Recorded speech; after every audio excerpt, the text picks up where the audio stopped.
नमस्कार दोस्तों, जय मां सरस्वती, जय जवाहर। कैसे आए हो? बचोंगे दोस्तों। पीटीटी की जो फर्स्ट राउंड की जो प्रक्रिया है वो सारी कंप्लीट हो चुकी हैं। अब बात आती है भाई अपर मूवमेंट की प्रक्रिया। तो किन बातों को विशेष ध्यान रखना है, किन को क्या मिलेगा और अपर मूवमेंट किस तरह से आपके यहाँ पर है जो कि वर्क करता है कि भाई अपर मूवमेंट किन लोगों की यहाँ पर कॉलेज चेंज होगी। ठीक है। और जितने भी आपके सवाल है कि भाई अपर मूवमेंट के बाद हमें क्या करना पड़ेगा, अगर कॉलेज चेंज नहीं होती है तो पहले वाली निरस्त होगी या नहीं होगी, क्या फर्स्ट चॉइस वाले अपॉइंटमेंट करा सकते हैं नहीं करा सकते, इन सब के बारे में हम बात करेंगे। और इस बार कुछ कानून है जो कि यहाँ पर कार्रवाई के संबंध में एक नोटिफिकेशन आया है, आवश्यक जो निर्देश हैं अपॉइंटमेंट के उसमें दिया हुआ है। तो आइए शुरुआत करते हैं। सबसे पहले ये जान लेते हैं कि अपर मूवमेंट है जो कि किन का होगा। देखो, अपर मूवमेंट का मतलब ये है कि आपको ऊपर की ओर जाना है, ऊपर की ओर मूवमेंट करना है। ठीक है। तो अपर मूवमेंट किन का होगा, देखो सबसे पहले ये जान लें। देखो, आपने मान लो कॉलेज भरी 1, 2, 3 और 4 कॉलेज भरी। ठीक है। अगर आपको फर्स्ट राउंड में चौथी कॉलेज मिली, ठीक है, चौथे नंबर की जो कॉलेज मिली है, तब आप है जो कि अपर मूवमेंट करवा सकते हो। इस स्थिति में क्या होगा कि अगर आप चौथे नंबर की कॉलेज मिली है, अपर मूवमेंट कराओगे तो तीसरे, दूसरे और एक पहले में, ये तीन जो ऊपर की जो 3 कॉलेज है, इसमें से कौन सी भी आपको कॉलेज मिल सकती है। ठीक है, आपके नंबर के अकॉर्डिंग। अगर अपर मूवमेंट करवाते हो और आपको कोई भी कॉलेज यहाँ पर है जो कि दूसरी नहीं मिलती हैं, जो कॉलेज हैं चौथे नंबर की वही मिलती हैं, तो ऐसी स्थिति में आपको कुछ नहीं करवाना है। जो कॉलेज है वो की वही रहेगी और उस कॉलेज में दोबारा भी आपको रिपोर्टिंग नहीं करवानी है और वो जो कॉलेज है वही रहेगी। अब बहुत सारे का डाउट ये है कि भाई हाँ अपर मूवमेंट करवाएंगे, अगर कॉलेज चेंज नहीं होगा तो क्या हमारा एडमिशन कैंसिल होगा? तो भाई ऐसा नहीं है, कोई एडमिशन कैंसिल नहीं होता है।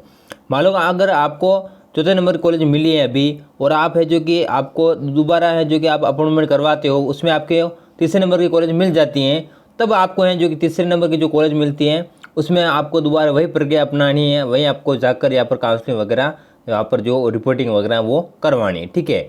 अब बात करें जैसे को किसी को पहले नंबर की कॉलेज मिली है फर्स्ट राउंड में, ठीक है, अभी पहले नंबर की कॉलेज मिली है, वो चाहते हैं कि मुझे अपर मूवमेंट करवाना है, तो ऐसा कोई यहाँ पर ऑप्शन नहीं है, आप नहीं करवा सकते हो क्योंकि आपको पहले नंबर की चॉइस मिली है, तो ऊपर और कहाँ जाओगे भैया, है ना। तो इसलिए आप अपर मूवमेंट नहीं करवा सकते हो, आपके ऑप्शन भी नहीं आएगा। ठीक है गाइस, तो ये आपको समझ आ चुका होगा भाई अपर मूवमेंट क्या होता है। अब जो गाइड में आया है, ठीक है, जो निर्देश में आया है वो क्या कहता है देखते हो। ये आपकी ऑफिशियल वेबसाइट है, यहाँ पर अभी तक अपर मूवमेंट का जब ऑप्शन आएगा यहाँ पर, ठीक है, यहाँ पर या फिर ऊपर कहीं पर ही अपर मूवमेंट का ऑप्शन आएगा, उस पर क्लिक करके हम जो भी प्रक्रिया है वो अपनाएंगे। ठीक है।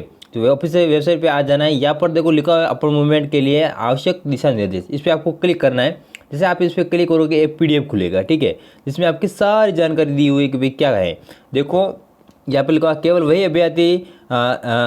अभ्यर्थी जिन्होंने आवंटित संस्था में सफलतापूर्वक रिपोर्टिंग कर दी है, ठीक है, अपनी प्रोविजनल प्रवेश स्लिप प्राप्त कर ली है, अपर मूवमेंट हेतु जो है जो क्या है वो पात्र है। ठीक है।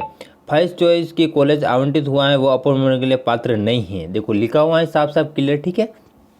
अब ये प्रक्रिया देखो आपको 30 यानी कि आज से सिर्फ 2 दिन ही चलेगी। ठीक है, 30 और 31 को चलेगी।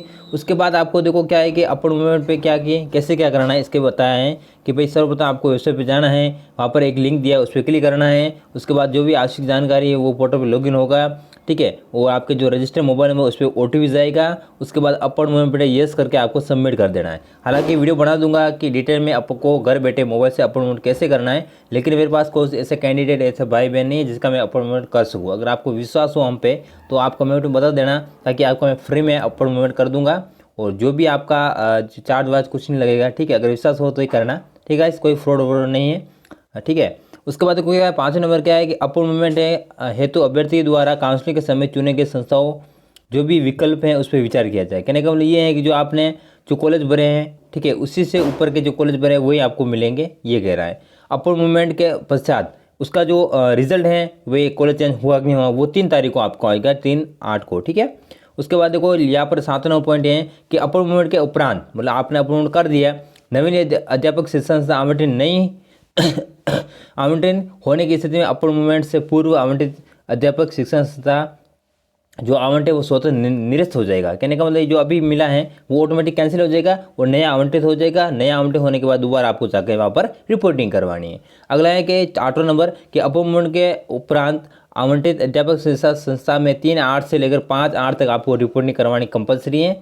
ये पॉइंट जरूर सुनना कि यहाँ पर देखो रिपोर्टिंग नहीं करवाने की स्थिति में अथवा रिपोर्टिंग के समय अभ्यर्थी के संबंधित समस्त आवश्यक दस्तावेज प्रस्तुत नहीं करने की स्थिति में अभ्यर्थी का जो सीट है वो आवंटन निरस्त कर दिया जाएगा। कहने का मतलब आप मतलब अपॉइंटमेंट कर देते हो, उसके बाद क्या है कि आप चाहते हो कि नहीं यार जो मुझे पहले मिला वही कॉलेज चाहिए, मैं दूसरा कॉलेज है जो कि मुझे नहीं चाहिए लेकिन चेंज हो गया, मैंने अपॉइंटमेंट करवा दिया, ऐसी स्थिति में नहीं चलेगा। कहने का मतलब जो चेंज हुआ वो कॉलेज आपको लेनी ही है।